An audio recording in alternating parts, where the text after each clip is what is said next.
I drive up Eggert Road nearly every day. It's a slight shortcut that gives me 4 extra minutes on my daily commute. Time is the most precious of commodities.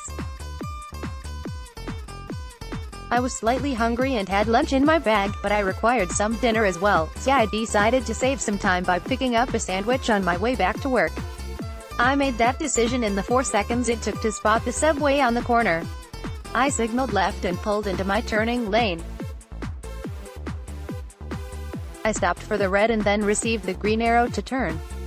I proceeded into the intersection, and I saw the SUV headed right for me. I braced for impact as there was no way to avoid the crash. The truck hit my sleek little car with a violent crunch and pushed me towards the center console. I felt the heat in my side and glass in my shoe. My car came to a stop, but not before tapping a second car driving through the intersection on my right. I somehow was okay. Seatbelts and airbags do indeed save lives. The curtain was down on my driver's side, and I looked up to see several people running towards my car. I thought, either I'm alive or death is a lot like being alive. Someone asked if I was okay and I replied that I thought so. I tried unsuccessfully to pry off the seatbelt, but it was stuck. I yanked it with both hands, and it came undone. I climbed over the center console, opened the passenger door, and got out. I steadied myself and was fine.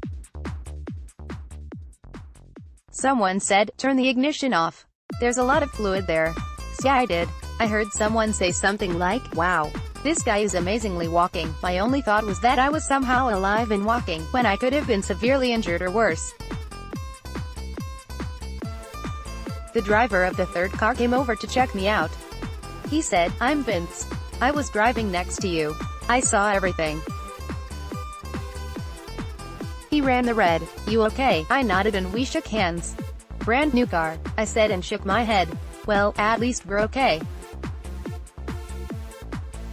"Is this guy over here the driver of the car that hit me?"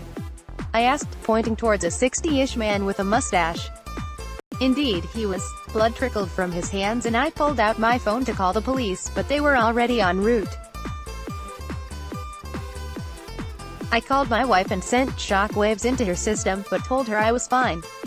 She called friends to get her to the hospital to meet me there since we are a 1 and now 0 car family. I turned towards the driver. "Hey, I'm Mike. What's your name?" "Dan," he replied. "You okay, Dan?" I asked. "Yeah, I think so." The cops arrived and took statements. An ambulance came and began to push a stretcher in my direction. I saw Don leaning against a pole. I had forgotten his name. I asked again. "Dan," he reminded me. "Hey, I'm very, very sorry. I had preached a reflection earlier that morning on God's mercy. And that voice took over." I walked over to him. "Hey, accidents happen. No worries. Insurance companies will work it out. Grateful that you are okay, too." And then I reached over and embraced him. "Take care," I said as the ambulance folks whisked me away. Who among us doesn't have 4 seconds he'd like back? A harsh word, a poor decision, an angry moment. The truth is that we all have moments that we would want to take back, and for some of us the results have been deadly. Dan's decision could have been just one more deadly decision in a stream of poor decisions made by us all.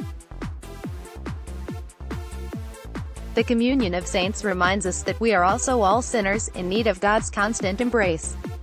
So I released my resentment and hoped the finances would sort themselves out. Dan was issued a citation, and the hospital cleared me to go home without any serious injuries and with some medications for pain relief for the next few days. I am somewhat sore as I write this today, but soreness is thanky all that I have wrong. I can walk and breathe and hug my wife. Gratitude almost always leads to peace. Make me a channel of your